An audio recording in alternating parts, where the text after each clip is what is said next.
Bismillahirrahmanirrahim. Assalamualaikum warahmatullahi wabarakatuh. Alhamdulillahirabbil alamin. Assalatu wassalamu ala Rasulillah.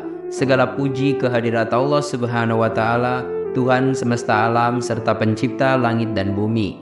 Dan juga sholawat untuk Nabi besar Muhammad sallallahu alaihi wasallam sebagai bentuk cinta dan penghormatan kita kepada beliau. Hari ini kita akan melanjutkan lagi untuk membahas kisah Nabi Ibrahim alaihissalam. Jadi rangkuman dari buku Kisah Para Nabi karya Ibnu Katsir.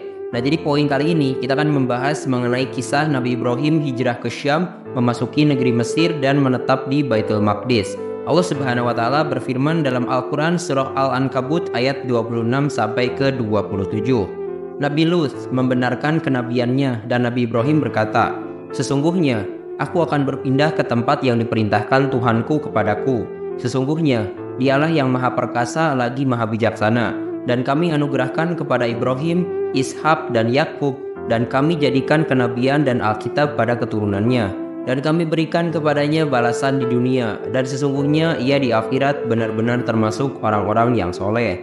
Allah juga berfirman lagi dalam Al-Quran surah Al-Anbiya ayat ke-71 sampai ke-73. Dan kami selamatkan Ibrahim dan Lut ke sebuah negeri yang kami telah memberikannya untuk sekalian manusia. Dan kami telah memberikan kepadanya atau Ibrahim, Ishak dan Yakub sebagai suatu anugerah dari kami. Dan masing-masingnya kami jadikan orang-orang yang soleh. Kami telah menjadikan mereka sebagai pemimpin yang memberi petunjuk dengan perintah kami. Dan telah kami wahyukan kepada mereka untuk mengerjakan kebajikan, mendirikan sholat, menunaikan zakat, dan hanya kepada kami mereka selalu menyembah. Nabi Ibrahim hijrah meninggalkan kaumnya dan berpindah dari hadapan mereka atas perintah Allah. Saat itu istri beliau Sarah adalah seorang wanita mandul sehingga mereka tidak mempunyai anak. Namun keponakannya Nabi Lut bin Haran bin Azar ikut bersama beliau. Di kemudian hari Allah menganugerahkan beberapa anak yang soleh kepada Nabi Ibrahim. Allah memberi risalah kenabian dan kitab kepada anak-anak keturunannya. Setiap nabi yang diutus sesudah beliau adalah keturunan beliau. Dan kitab-kitab samawi yang diturunkan dari langit juga diberikan kepada keturunannya setelah beliau tiada. Semua ini merupakan bentuk penghormatan dan kemuliaan yang Allah berikan kepada beliau ketika beliau meninggalkan negerinya, keluarganya, dan karib kerabatnya. Nabi Ibrahim hijrah ke negeri yang tenang untuk beribadah kepada Allah dengan khusyuk dan berdakwah kepada penduduk setempat agar beriman kepadanya. Negeri yang kami berkahi di dalamnya untuk sekalian manusia. Al-Quran surah Al-Anbiya ayat ke-71. Menurut Ubay bin Ka'ab, Ibnu Aliyah, Qatadah dan ulama lainnya, negeri tersebut adalah negeri Syam. Namun Al-Aufi berpendapat bahwa negeri itu adalah Mekah. Merujuk pada firman Allah, sesungguhnya rumah yang mula-mula dibangun untuk tempat beribadah manusia ialah Baitullah yang di Bakkah atau di Mekah, yang diberkahi dan menjadi petunjuk bagi semua manusia. Al-Quran surah Ali Imran ayat ke-96. Ka'ab al-Akhbar berpendapat bahwa negeri tersebut adalah Haran. Nah, berdasarkan informasi dari ahli kitab, Nabi Ibrahim pergi ke negeri Babilonia bersama Lut, keponakannya, Nahur saudara beliau, Sarah istri beliau, dan Malika istri saudara beliau. Mereka singgah di Haran, di mana ayah Ibrahim, Tarikh atau Azar, meninggal dunia. As-Sadi berkata bahwa Nabi Ibrahim dan Lut berangkat menuju Syam. Ibrahim bertemu dengan Sarah, putri raja negeri Haran yang menentang agama kaumnya dan menikahinya. Menurut riwayat Ibnu Jarir, namun kedudukannya gharib, aneh atau ganjil. Sarah adalah putri raja negeri Haran. Adapun riwayat yang lebih masyhur menyebutkan bahwa Sarah adalah putri pamannya.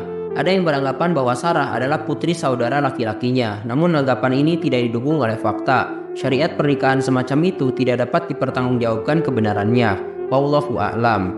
Ahli kitab menyebutkan bahwa setelah tiba di Syam, Allah memberikan wahyu kepada Ibrahim. Sesungguhnya, aku akan menjadikan negeri ini untuk orang-orang yang hidup setelah dirimu. Ibrahim melakukan penyembelihan kurban sebagai wujud rasa syukur kepada Allah dan membangun kubah di Baitul Maqdis. Beliau melanjutkan perjalanan ke At-Taiman, tetapi dilanda krisis kelaparan sehingga melanjutkan perjalanannya ke Mesir. Ahli kitab juga menceritakan tentang kisah Sarah bersama Raja Mesir. Nabi Ibrahim berkata kepada Sarah, "Katakan, aku saudaranya." Setelah itu, mereka keluar dari kerajaan dan kembali ke negeri Taiman, yaitu Baitul Maqdis dan wilayah-wilayah sekitarnya, membawa hewan ternak, hamba sahaya, dan harta-harta lainnya. Nah, kisah Sarah dan Raja Zolim di Mesir adalah salah satu cerita yang menunjukkan kesabaran dan kebijaksanaan Nabi Ibrahim serta mukjizat perlindungan Allah terhadap hambanya yang beriman. Berikut adalah rangkuman cerita berdasarkan beberapa riwayat hadis dan penjelasan para ulama. Untuk yang pertama, perjalanan ke Mesir. Nabi Ibrahim dan istrinya Sarah itu melakukan hijrah yang panjang setelah meninggalkan tanah kelahirannya di Babilonia dan menuju ke negeri Syam. Mereka melanjutkan perjalanan ke Mesir karena terjadinya kelaparan di daerah yang mereka tinggali. Terus untuk rangkuman yang kedua mengenai pertemuan dengan raja yang zolim. Nah, di Mesir itu mereka bertemu dengan seorang raja yang zolim. Abu Hurairah meriwayatkan bahwa seorang pelapor memberitahu raja tentang kecantikan Sarah. Karena kecantikan Sarah, raja memerintahkan agar Sarah dibawa ke hadapannya untuk melindungi Sarah dan menjaga keselamatan mereka. Ibrahim mengatakan kepada pengawal raja bahwa Sarah adalah saudara perempuannya, yang sebenarnya bermakna saudara seiman. Ketika Sarah dibawa ke hadapan raja berusaha untuk mendekatinya. Namun Sarah segera berdoa kepada Allah, memohon perlindungan dari niat jahat si raja. Setiap kali raja mencoba menyentuhnya, ia merasa sesak napas dan tidak bisa bergerak. Kejadian ini terjadi berulang kali, hingga raja akhirnya menyadari bahwa Sarah bukanlah wanita biasa. Raja itu pun menyebut Sarah sebagai setan dan memerintahkannya untuk dilepaskan. Sebagai tanda hormat dan mungkin rasa takut, si raja memberikan seorang pelayan bernama Hajar kepada Sarah. Sarah kemudian membawa Hajar kembali kepada Ibrahim, dan Ibrahim yang sedang sholat saat itu bertanya tentang apa yang terjadi. Sarah menceritakan bahwa Allah telah melindunginya dari tipu daya si raja dan memberikan Hajar sebagai hadiahnya. Nah, dari kisah tadi, kira-kira kita sudah rangkumkan ada 4 hikmah yang bisa kita ambil. Yang pertama itu keteguhan iman. Jadi kisah ini menunjukkan keteguhan iman Nabi Ibrahim dan Siti Sarah meskipun berada dalam situasi yang mengancam nyawa. Mereka tetap mengandalkan Allah dan berdoa untuk perlindungannya. Terus untuk hikmah yang kedua, kejujuran dalam berstrategi. Pernyataan Ibrahim bahwa Sarah adalah saudaranya merupakan strategi untuk melindungi mereka, yang dalam konteks ini dibenarkan untuk menyelamatkan diri. Terus hikmah yang ketiga, mukjizat dari perlindungan Allah. Allah memberikan perlindungan langsung kepada Sarah, menunjukkan bahwa doa dan sholat adalah senjata orang beriman dalam menghadapi kesulitan. Terus untuk hikmah yang keempat, Hajar sebagai berkah. Kehadiran Hajar kemudian menjadi penting dalam sejarah karena dia adalah ibu dari Nabi Ismail alaihissalam, yang merupakan nenek moyang bangsa Arab dan berkaitan langsung dengan silsilah Nabi Muhammad SAW. Nah, di sini kira-kira ada beberapa penjelasan dari para ulama. Yang pertama dari Ibnu Katsir itu menjelaskan bahwa Allah melindungi Siti Sarah karena ketaatannya dan Ibrahim terus berdoa untuk keselamatannya. Dan menurut Bukhari dan Muslim meriwayatkan hadis ini dengan sedikit variasi namun dengan makna yang sama, menekankan keteguhan dan perlindungan Allah.